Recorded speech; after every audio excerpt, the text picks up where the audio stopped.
Iboto, siya ay gerero. Iboto, huwag ka nang malito.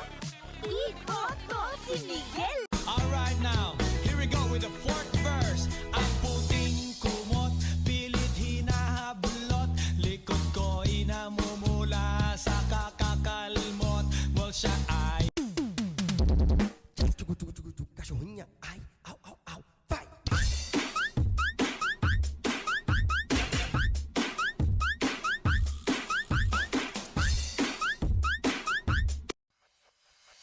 Sugdan ng pagbudot